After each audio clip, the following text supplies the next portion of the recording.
Ethanol గురించి government ఏమో ఇదొక సేఫ్ ఫ్యూయల్ అని చెప్తుంది. ఎకో ఫ్రెండ్లీ అని చెప్తుంది. కాకపోతే ఇక్కడ డార్క్ రియాలిటీ ఒకటుందనమాట. అదేంటంటే, ఈ ఎథనాల్ నుంచి అడ్వాంటేజ్ ఒక్కటే మాట్లాడుతున్నారు తప్ప, డిసడ్వాంటేజెస్ గురించి ఎవ్వరికీ చాలా మందికి తెలీదు. అండ్ ఈ వీడియోలో నేను ప్రతీదీ కూడా చెప్తాననమాట. క్లియర్ కట్‌గా ఎక్స్‌పోజ్ చేస్తాను డార్క్ రియాలిటీ అనేది ఎథనాల్ గురించి. వీడియో స్కిప్ చేయకుండా చూడండి. అండ్ రీసెంట్‌గా మీరు సోషల్ మీడియాలో చూసుకుంటే, మేఘాలయ స్టేట్‌లో ఒక స్మాల్ టౌన్‌లో చాలా ఫ్యాక్టరీస్ అనేవి ఉంటున్నాయి. అది కూడా ఎథనాల్ కన్జ్యూమ్ చేసే ఫ్యాక్టరీస్ ఎక్కువున్నాయి. దానివల్ల వాటర్ అనేది పొల్యూట్ అయిపోతుంది. అండ్ అలాగే అక్కడున్న విలేజెస్ ఎవరైతే నివసిస్తున్నారో వాళ్ళందరూ కూడా క్యాన్సర్‌తోను అనేక రోగాలతో చాలామందైతే ఇబ్బంది పడుతున్నారు. వాళ్ళు ప్రొటెస్ట్ కూడా చేస్తున్నారనమాట. కాకపోతే అది ఎక్కడ కూడా చాలా వరకు కూడా అది కనిపించట్లేదు. రీసెంట్‌గా ఒక రిపోర్టర్ కూడా దాన్ని ఎక్స్‌పోజ్ చేయడానికైతే ట్రై చేశాడు. చాలా మటికి విషయాలైతే బయటికి తెచ్చాడనమాట. ఆ ఫ్యాక్టరీస్ నుంచి వచ్చే పొగలో ఎంత డస్ట్ ఉంటుందంటే, ఎంత కెమికల్ ఉంటుందంటే, దానివల్ల మొత్తం ల్యాండ్ అంతా కూడా అక్కడ ఉన్న ట్రీస్, గ్రీనరీ ఉన్న ట్రీస్ అన్నీ కూడా మొత్తం మట్టితో అయితే, పొగతో అయితే నిండిపోయినాయి. ఒక్క లీటర్ ఎథనాల్‌కి 15-16 లీటర్స్ ఆఫ్ వేస్ట్ అనేది వస్తుందంట బయటికి. దానివల్ల రివర్స్ అనేవి పొల్యూట్ అయిపోతున్నాయి. ఒక క్లీనెస్ట్ స్టేట్‌లో ఇంత జరుగుతున్నా కూడా గవర్నమెంట్ అసలు ఏం మాట్లాడట్లేదు, ఏం పట్టించుకోవట్లేదు. అక్కడ విలేజెస్ సంగతి కూడా అసలు ఏం పట్టించుకోవట్లేదనమాట. అంతలా బిహేవ్ చేస్తుంది. కానీ ఇంకొక విషయం ఏంటో తెలుసా? అపోజిషన్ పార్టీ అయిన కాంగ్రెస్ పార్టీ కూడా దీని గురించి ఏం మాట్లాడట్లా. ఎందుకో కూడా చెప్తాను, వీడియోలో స్కిప్ చేయకుండా చూడండి. అండ్ ఎవరైనా సరే మొట్టమొదటిసారిగా నా వీడియో చూస్తున్నట్లయితే సబ్స్క్రైబ్ కూడా చేసుకోండి. అసలు ఇంక వీడియోలోకి అయితే వెళ్ళిపోదాం. ఎక్కడ ఆలస్యం చేయకుండా. అసలు ఇథనాల్ అంటే ఏంటి? ఇది ఒక ఆల్కహాల్ బేస్డ్ ఫ్యూయల్ అనమాట. ఇది దేంతో తయారవుతుందంటే మెయిన్‌గా షుగర్ కేన్ జ్యూసు, మొలాసిస్, తర్వాత మొక్కజొన్న, rice and some other agriculture feeds నుంచి ఈ కాంబినేషన్‌తో అయితే ఎథనాల్ అనేది తయారవుతుంది. అయితే రీసెంట్‌గా చూసుకుంటే E20 అని చెప్పని చాలా హైలైట్ అవుతుంది కదా! ఈ E20లో మెయిన్‌గా 20% ఇథనాల్ ఉంటే 80% మాత్రమే పెట్రోల్ ఉంటుంది. సో, ఇవన్నీ ఈ ఎథనాల్‌లో ఇప్పుడు నేను చెప్పినవన్నిటిని కూడా మిక్స్ చేసి అది పెట్రోల్‌తో అయితే మర్జ్ చేస్తారనమాట. సో, అందుకని E20 అంటున్నారు. E20 కాకుండా చాలా పేర్లయితే వినిపిస్తున్నాయి. E35 అని, E80 అని, E100 అని, E85 అని రకరకాలు చెప్తున్నారు. కాకపోతే ఇవన్నీ గనక చేస్తే మొత్తం ఇండియానే షెడ్‌కెళ్ళిపోద్ది. అర్థమైందా? ఒక్కొక్కటి మాట్లాడదాం. సో, ఈ E20 పెట్రోల్ అనేది ఇలా తయారవుతుందనమాట. అయితే ఇది గవర్నమెంట్ ఎందుకు ప్రమోట్ చేస్తుంది? మెయిన్‌గా చూసుకుంటే గనక, ఈ యుద్ధాలైతే జరుగుతున్నాయి కదా! ఇరాన్ గాని, ఇజ్రాయెల్ గాని, ఈ వార్స్ అయితే సంథింగ్ ఇప్పటి వరకు కూడా జరిగాయి.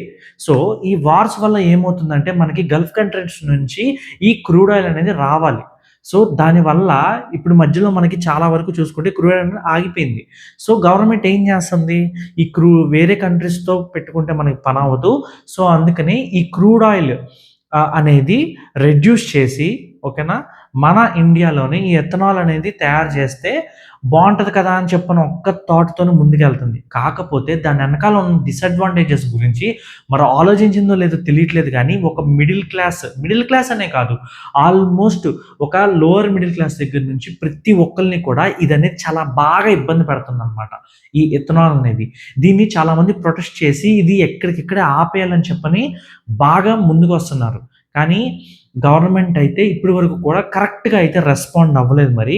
ఫ్యూచర్‌లో ఏమైనా రెస్పాండ్ అవుతుందో లేదో చూద్దాం. గవర్నమెంట్ ఎందుకు ప్రమోట్ చేస్తుందంటే క్రూడ్ ఆయిల్ ఇంపోర్ట్స్‌ని రెడ్యూస్ చేయడానికి అండ్ ఫారెన్ ఎక్స్‌చేంజ్‌ని సేవ్ చేయడానికైతే ఇండియా అనేది చూస్తుంది. కాకపోతే ఇక్కడ అడ్వాంటేజెస్ చూస్తుంది తప్ప దానివల్ల ఎంతమంది ఇబ్బంది పడుతున్నారు, ఎన్ని జనాలు అంటే ఎంతమంది పీపుల్ ఇబ్బంది పడుతున్నారనేది మాత్రం అసలు పట్టించుకోవట్లేదనమాట. ఎందుకంటే దీనివల్ల మెయిన్‌గా ఆల్మోస్ట్ మేఘాలయ స్టేట్‌లో ఒక స్మాల్ టౌన్ అనేది కొలాప్స్ అయిపోయింది. ఇథనాల్ ఫ్యాక్టరీ అనేది అక్కడ ఉందనమాట. దానివల్ల రిలీజ్ అయ్యే పొగ గాని, లేకపోతే వేస్ట్ గాని, దానివల్ల రిలీజ్ అయ్యే స్మోక్ గాని ఎంత ప్రమాదకరం అంటే అక్కడికెళ్ళి ఒక రిపోర్టర్ ఎక్స్‌పోజ్ చేసాడు. క్లియర్‌గా చూపిచ్చాడు. అక్కడ ఉన్న గ్రీనరీ మొత్తం కూడా పొగతో నిండిపోయింది. ఆకులన్నీ కూడా మట్టితో నిండిపోయినాయి. ఒక పొల్యూటెడ్ అయిపోయిందనమాట కంప్లీట్‌గా. అక్కడ ఉండే రివర్స్ కూడా పొల్యూట్ అయిపోయినాయి. జీవించే మనుషులు కూడా చాలామంది కంప్లెయింట్స్ చేసినా సరే ఎవరు పట్టించుకోవట్లేదు. ఎందుకంటే అది గవర్నమెంట్ నడుపుతుంది కాబట్టి ఎవరు పట్టించుకోవట్లేదు. ఇది బయటకి కూడా రావట్లేదు. దీని గురించి ఎవరైతే ఎక్స్‌పోజ్ చేస్తున్నారో వాళ్ళ మీద కూడా చర్యలు తీసుకుంటున్నారు.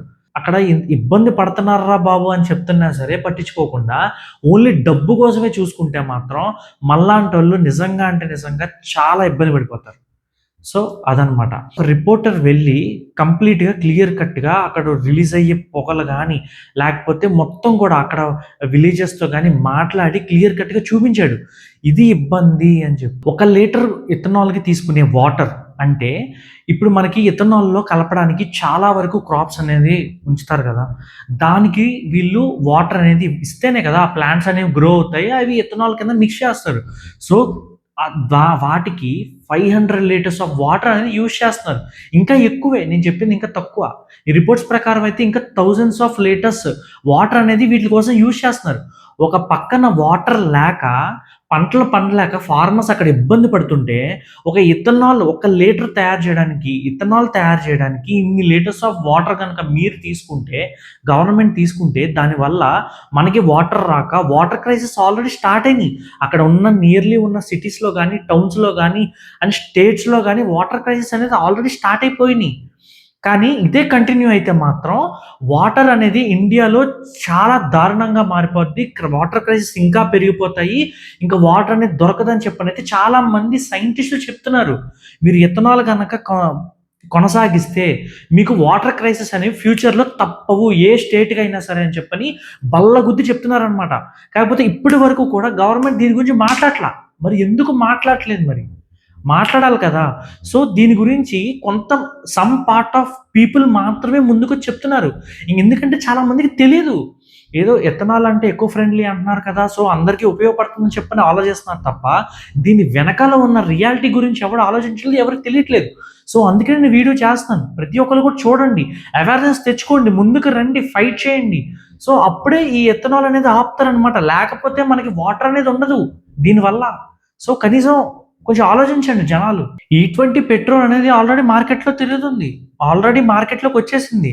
అయితే E20 పెట్రోల్ యూజ్ చేయటం వల్ల చాలా మంది బైక్ యూజర్స్ ఫేస్ చేసిన ఇష్యూస్ అన్నీ కూడా సోషల్ మీడియాలో హల్చల్ అవుతున్నాయి. కాకపోతే చాలా మందికి విషయాలు తెలీదు. ఎందుకొస్తున్నాయో కూడా తెలీదు. అసలు ఏం జరుగుతుందో కూడా తెలీదు. బైక్స్‌లో ఈ E20 పెట్రోల్ పోయటం వల్ల లోపల ట్యాంక్ అంతా కూడా రస్ట్ పట్టేస్తుంది. తర్వాత కార్బొరేటర్ ఇష్యూస్ వస్తున్నాయి. రబ్బర్ స్టీల్ డ్యామేజెస్ అవుతున్నాయి. తర్వాతేమో స్మూత్ హ్యాండ్లింగ్ లేదు బైకు. హార్డ్ హ్యాండ్లింగ్స్ ఉంటున్నాయి. బైక్ యూజర్స్ అందరూ కూడా ఇయన్నీ కూడా చెప్తున్నారు. ఇంత E20 పెట్రోల్‌కే ఇన్ని ఇష్యూస్ వస్తే, తర్వాత E20 కాకుండా E30 అని, E80 అని, E85 అని, E100 అని రకరకాలు చెప్తున్నారే. ఇంక అవన్నీ పోపిస్తే ఇంక బండ్లు ఏమవుతాయి ఇంకా? మొత్తం కూడా షెడ్డుకెళ్ళిపోతాయి. ఇంక మనలాంటోళ్ళు బతకాలంటే ఎలా బతుకుతారు దేశంలో?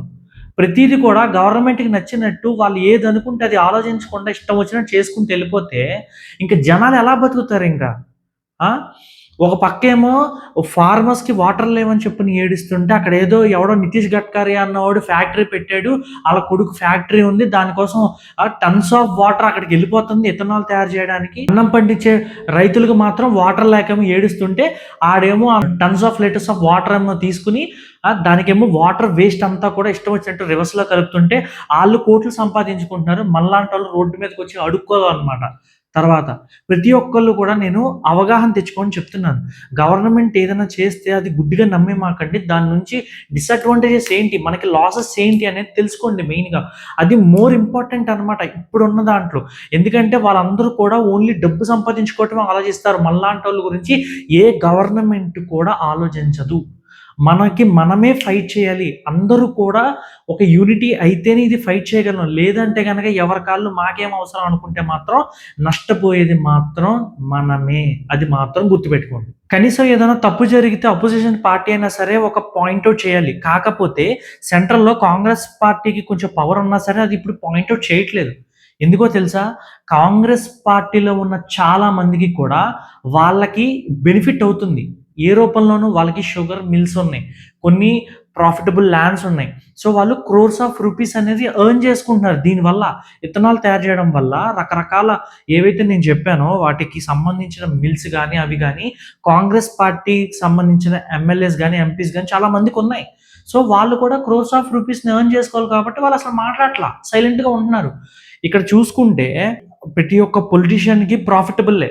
కాకపోతే మనలాంటోళ్ళకి మాత్రం ఇది అసలు ఎంత లాస్ అంటే, ఆ లాస్ కాక ప్రతిరోజు మనం ఫైట్ చేయాలి.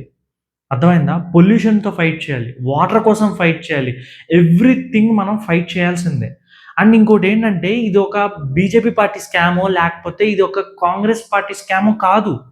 ఇది టోటల్‌గా ఒక ఇండియా స్కామ్ అనమాట. సో, అందుకనే అందరూ తెలుసుకోండి. ఆలోచించండి. బయటికి రండి. ప్రొటెస్ట్ చేయాలి. ప్రతి ఒక్కళ్ళు యూనిటీగా నుంచుంటేనే పనవుతుంది. సో, ఇత్తనాలనేది అసలు రాకుండా ఉంటేనే చాలా మంచిది. లేకపోతే మాత్రం ఫ్యూచర్‌లో వాటర్ క్రైసిస్ అనేవి చాలా ఎక్స్‌టెంట్‌కి వెళ్ళిపోతాయని చెప్పనైతే రిపోర్ట్స్ అనేవి చెప్తున్నాయి. ఇది ఒక డేంజర్ కింద మారిపోద్దనమాట ఇండియాలో. సో, అది మరి. ఇప్పటి వరకు గనక నా వీడియో చూసుంటే గనక డెఫినెట్‌గా ఒక లైక్ చేయండి. అలాగే సబ్స్క్రైబ్ చేయండి. మీ ఒపీనియన్స్‌ని కూడా కామెంట్స్‌లో మాత్రం తెలియజేయండి అనమాట. డెఫినెట్‌గా ఇది మాత్రం అస్సలు మర్చిపోవద్దు. సో, మన ఛానెల్ కూడా కొద్దిగా షేర్ చేయండి, ప్రమోట్ చేయండి అనమాట. ఇలాంటి మంచి వీడియోస్‌తో మీ ముందుకొస్తాను. It's Rupesh signing of.